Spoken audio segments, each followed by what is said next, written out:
noite, eu sou Cunha, trabalhador espírita voluntário, vinculado ao Centro Espírita Nosso Lar, que fica em Pinhais. Para iniciarmos a nossa conversa desta noite, rogamos a Deus, nosso Pai, que nos abençoe, a Jesus, nosso Mestre amado, que nos envolva a todos em muita luz, em muita paz, em muito amor. As nossas reflexões para esta noite, elas são extraídas do capítulo número 17 do Evangelho segundo o Espiritismo, e esse capítulo, na minha opinião, para mim, pessoalmente, ele é um dos capítulos mais delicados e mais sensíveis de todos os capítulos do Evangelho, porque ele é intitulado assim: Sede perfeitos. Então, nesse capítulo, nós vamos ver o que nós nos tornaremos um dia, mas que ainda não somos. Então, quando eu li esse capítulo, lá no início dos meus estudos, eu sempre era tomado de mal-estar, porque eu via ali, nesse capítulo, os caracteres da perfeição, o homem de bem, os bons espíritas. Eu vi ali as instruções dos espíritos, quando eles falam sobre a virtude, o dever, os superiores, os inferiores, o homem no mundo, cuidar do corpo e do espírito, e ali eu me enxergava como uma criatura extremamente pequena, como sou, e era tomado de um mal-estar. Depois, com o tempo, a gente vai descobrindo que esse capítulo é o projeto de Deus para nós. Como assim? Muitas vezes eu me perguntei assim: se eu continuar no Espiritismo, estudando, trabalhando, que homem eu serei no futuro? Aonde o Espiritismo me levará? No que eu me transformarei? E quando a gente lê esse capítulo, Sede perfeitos, a gente vai entendendo ali que nós nos tornaremos homens de bem, que nós nos tornaremos bons espíritas. E isso é proposta, é caminhada para os séculos, para os milênios e para os milhões de anos. Kardec, ele vai iniciar esse capítulo colocando uma fala de Jesus, uma orientação, uma instrução de Jesus, que foi anotada pelo Espírito São Mateus no capítulo 5, nos versículos 44, 46 e 48. Jesus disse assim: amai os vossos inimigos, fazei o bem aos que vos odeiam, e orai pelos que vos perseguem e caluniam. Porque se somente amardes os que vos amam, que recompensa tereis disso? Não fazei assim também os publicanos? Se unicamente saudardes os vossos irmãos, que fazeis com isso mais do que os outros? Não fazem o mesmo os pagãos? Sede, pois, vós outros perfeitos, como é vosso Pai Celestial. Bom, Jesus aqui, ele encerra essa fala dizendo assim: sede, pois, vós perfeitos, como perfeito é vosso Pai Celestial. O que nós aprendemos até hoje com os ensinamentos dos Espíritos Superiores é que Deus está no infinito de todas as perfeições, que nós poderemos, na eternidade, nos aproximarmos de Deus, mas sem nunca alcançá-lo. Nunca seremos infinitamente perfeitos como Deus o é. E aí a princípio, pode até dizer assim: poxa, por que Jesus falou assim? Mas se a gente lê esses versículos mais de uma vez, a gente vai perceber que Jesus aqui, ele está dizendo assim, duas coisas. Primeiro, ele está mostrando as regras da caridade. E segunda, ele está apresentando um modelo de perfeição. Ele poderia colocar-se como um modelo de perfeição. Ele é o nosso modelo, é o nosso guia. Mas ele colocou como modelo Deus, nosso Pai. E se a gente for pensando, e isso é muito importante, a gente entender isso, para a gente pensar o seguinte: eu nunca vou parar de melhorar. Eu sempre vou evoluir. Por isso que o Espiritismo, o Espírito é evolucionista. Nós nunca mais paramos de evoluir, o que é maravilhoso. Então, para nós, né, se a gente dizer, tá bom que chega, já melhorei tudo que tinha que melhorar, não tenho mais nada para fazer, nós estamos nos colocando numa condição de criaturas falidas. Estacionamos, nos acomodamos, falimos. Porque o objetivo é melhorar sempre. E ele coloca aqui as regras da caridade. Eu cresci, né, até uma certa idade, achando que caridade era dar esmolas. Quando eu era caridoso? Quando dava esmolas. Depois eu alarguei um pouquinho a minha visão, né? E achava que caridade não era só dar esmolas, né? Mas também era agasalhar, alimentar, visitar doentes. E tudo isso é caridade. A esmola é caridade, visitar doentes é caridade, dar alimentos, tudo isso é caridade. Mas Jesus, ele diz assim, que a caridade, ela tem que chegar até onde? Até o amor aos inimigos. A doutrina cristã é a única religião no planeta que prega o amor ao inimigo. Então, você veja só, não é só amar pai, mãe, irmãos, filhos, esposa, esposo. É esse amor ultrapassar fronteiras e chegar até aos inimigos. Aí nós amamos todos.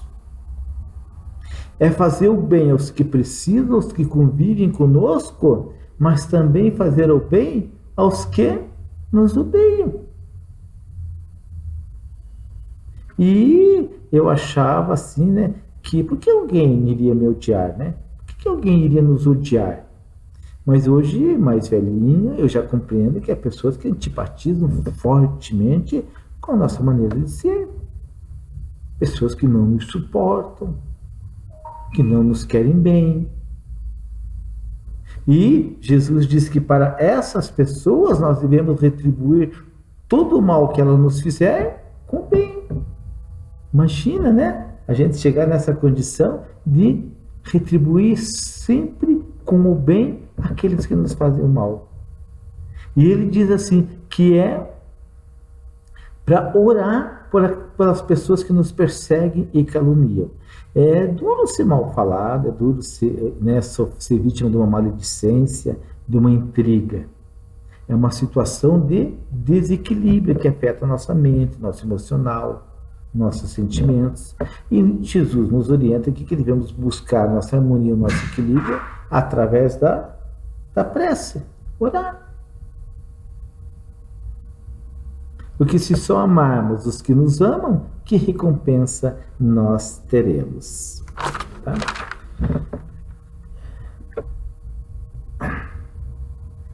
Então, o Jesus, quando ele fala assim, né? Então, o Kardec ele vai trabalhar ali os caracteres da perfeição. Primeira coisa, os caracteres da perfeição. E em que consiste essa perfeição? Então, Jesus está falando de perfeição. E a gente pensa, tá, Jesus está falando de perfeição. Mas para o nosso momento, para o momento da humanidade, em que consiste essa perfeição? E como nós já dissemos, a essência dessa perfeição é a caridade. Na sua mais ampla ação. Porque ela implica a prática de todas as virtudes. Então, a caridade trazida por Jesus, ensinada por ele para nós, É a prática de todas as virtudes. Para uma paciência, para outra compreensão, para outra a generosidade, para outra bondade, para outro a indulgência, para outro perdão. São todas virtudes. Certo? E é muito importante, mas isso é muito importante, a gente entender que o que nos afasta dessas virtudes ainda são o orgulho e o egoísmo. E nós podemos medir um pouco do nosso orgulho e do nosso egoísmo através dos vícios e dos defeitos que ainda possuímos. O que é um vício? Ainda é uma atitude egoísta. E os defeitos que ainda temos? Né? Quantas lágrimas ainda arrancamos dos outros? Quanta dor ainda impomos aos outros? Quanto que o outro ainda precisa desenvolver de força e de coragem para conviver com a gente, para nos suportar? Então, nós temos que, se queremos avançar no campo da caridade, como Jesus nos fala, ir percebendo nossos vícios, nossos defeitos e fazer o esforço necessário para ir melhorando. Jesus, né, no livro dos Espíritos, perguntaram ele o que é a verdadeira caridade, e Jesus fala que a verdadeira caridade o que é? Benevolência para com todos, boa vontade para com todos, indulgência para com as imperfeições alheias. Então, o que a gente pode fazer hoje, né, que está ao nosso alcance? Nós podemos ir trabalhando a boa vontade. Mesmo que às vezes seja sacrificial, mesmo que às vezes seja um devotamento. Trabalhando a boa vontade. Para convivermos com as pessoas, nós precisamos ser muito indulgentes, aprender a conviver com as imperfeições dos outros. E o Espiritismo nos ensina a sermos abnegados, ou seja, não queremos nada em troca, sermos voluntários, sermos, né, a bondade com o sacrifício e o devotamento ao bem.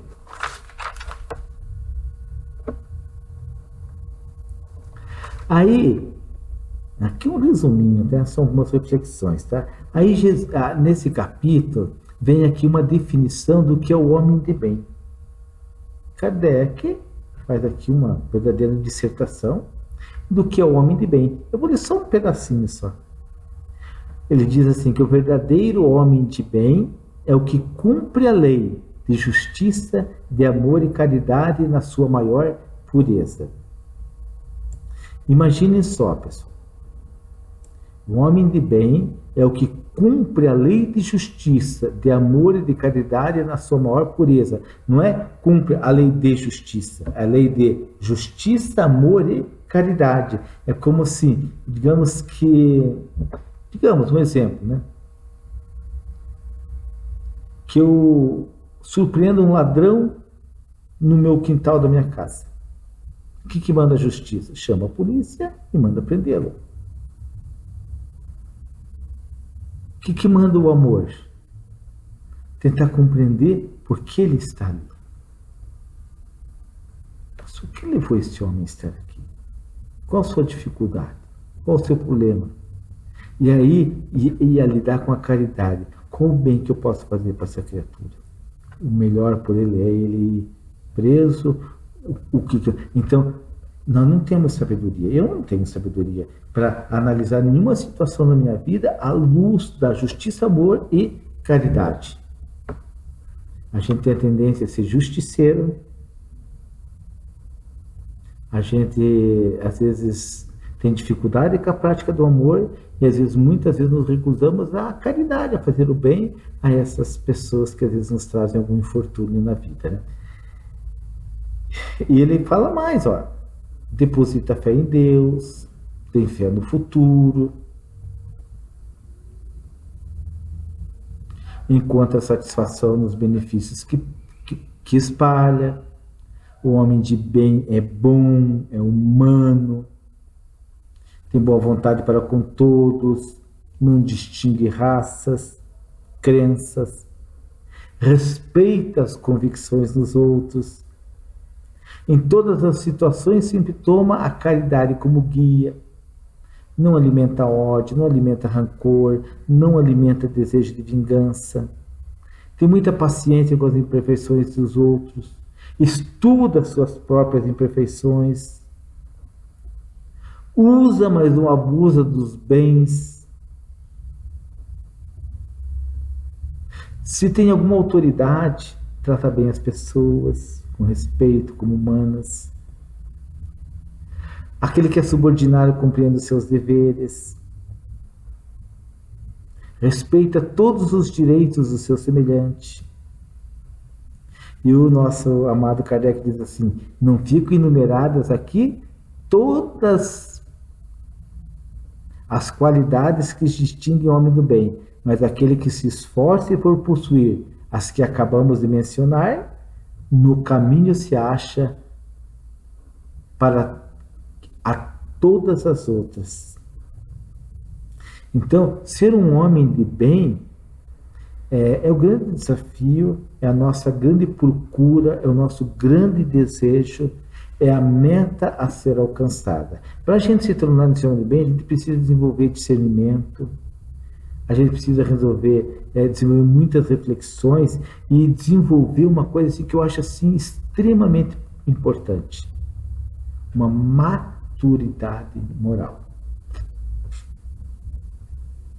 Porque para ser um homem de bem, a gente vai desenvolvendo o senso moral. Isso está certo, isso está errado, posso, né? Mas não devo, isso eu devo de fazer. Isso é um desenvolvimento moral.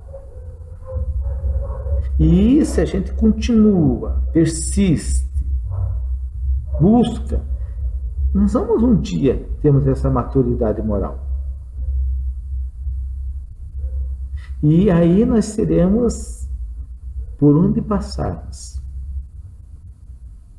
criaturas, filhos de Deus, irmãos do Cristo, que por onde passarmos, passaremos colaborando, edificando, amparando, socorrendo, aliviando, consolando, cumprindo com os nossos deveres para com Deus, para com o próximo e para conosco mesmo. Esse homem de bem que o Sr. Kardec aqui fala, quando o homem ele pode ser um substantivo comum ou substantivo coletivo. Eu fiquei imaginando assim: se um indivíduo se torna homem de bem, onde ele estiver é ótimo, melhorou. Mas também pode ser um substantivo coletivo, dizendo a humanidade do bem. E eu fiquei imaginando como seria o planeta, como será o planeta um dia em que toda a humanidade,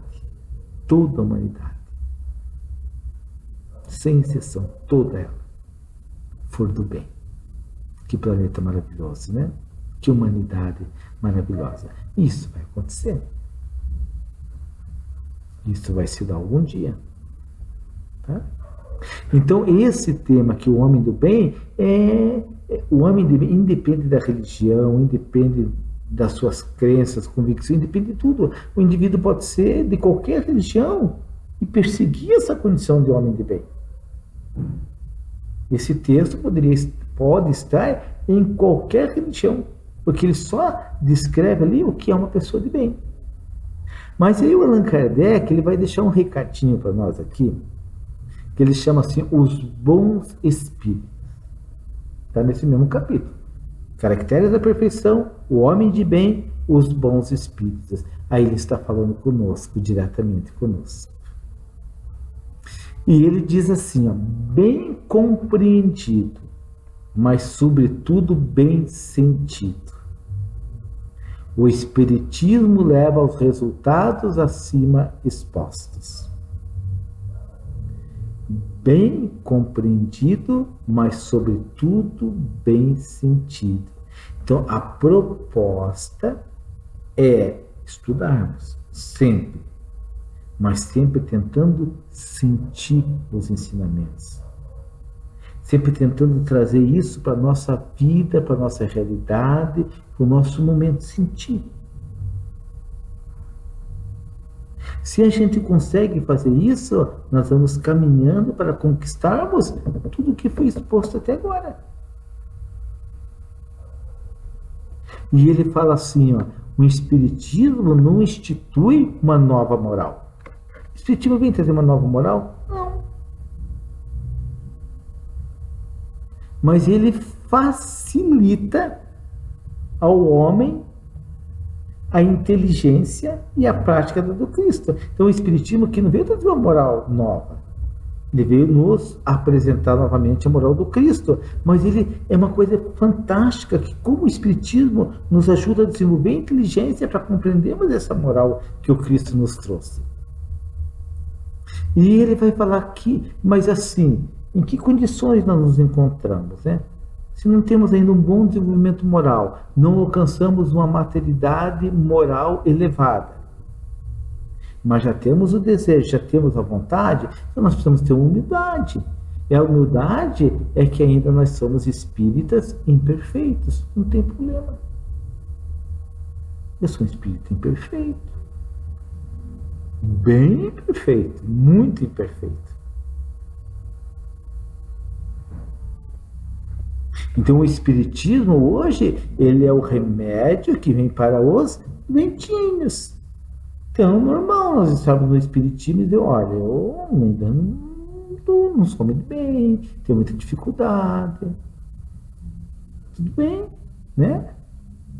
Mas eu continuo estudando, eu continuo buscando e com o tempo eu vou melhorando. Tanto que ele chegou aqui, ele tem uma frase aqui que se tornou assim notória, que ele encerra esse tema dos bons espíritas, ele falando assim, ó, reconhece-se o verdadeiro espírita pela sua transformação moral e pelos esforços que emprega para domar suas inclinações más. Quem é um bom espírita? Quem é o bom? É aquele que está produzindo em si transformações morais. É aquele que está se esforçando para domar as suas inclinações más. Esse é o bom espírito.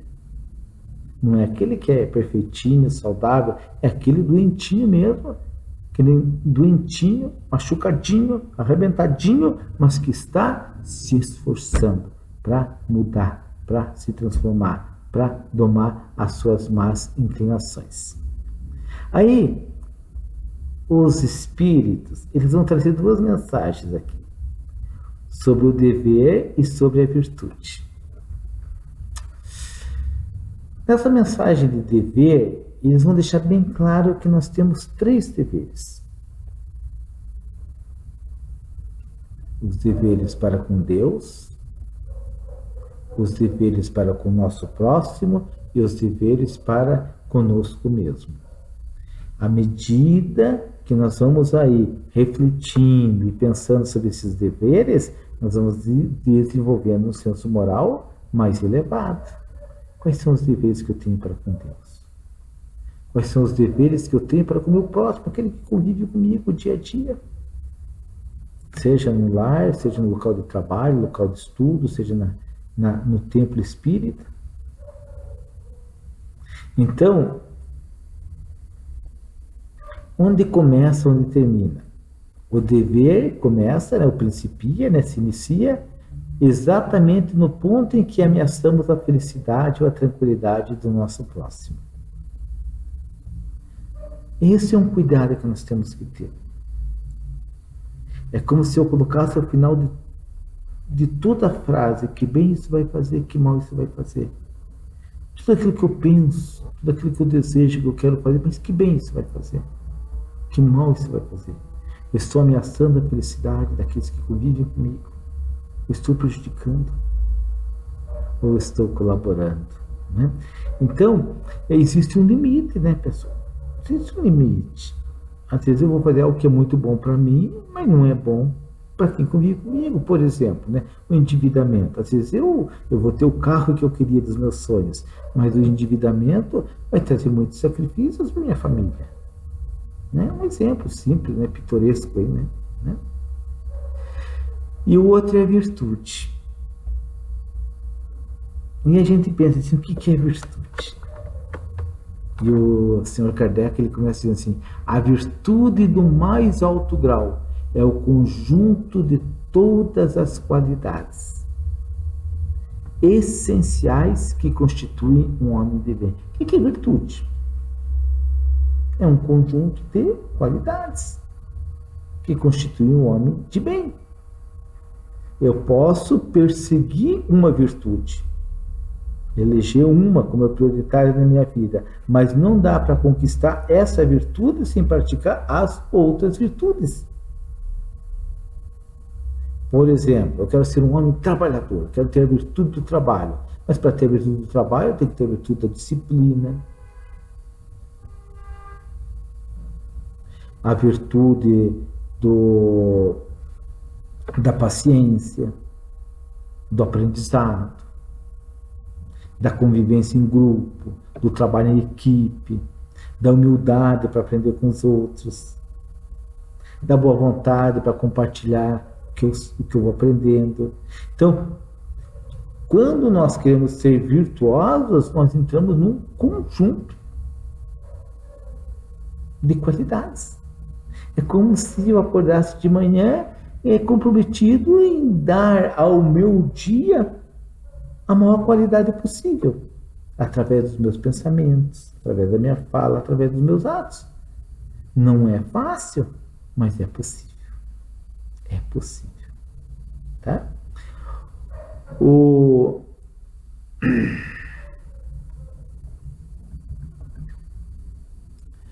Aqui ele tem também aqui uma instrução dos espíritos, que é o homem no mundo.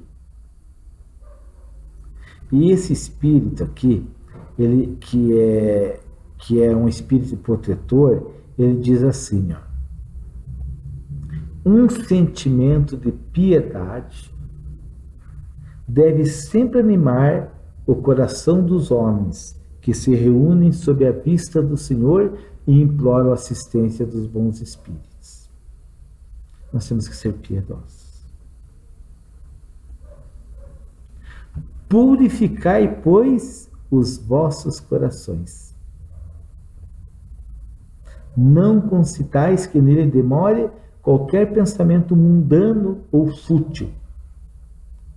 Elevai o vosso espírito àqueles por quem chamais, aos bons espíritos, né? A fim de que, encontrando em vós as necessárias disposições, possam lançar em profusão a semente que é preciso germine em vossas almas e dê frutos de caridade e justiça. No ponto de vista de um espírito protetor, de um espírito mais elevado, tudo que eu falei aqui hoje, tudo que nós aprendemos no Espiritismo, para a nossa alma são sementes. Estamos semeando em nossa mente, em nosso coração, pensamentos mais elevados.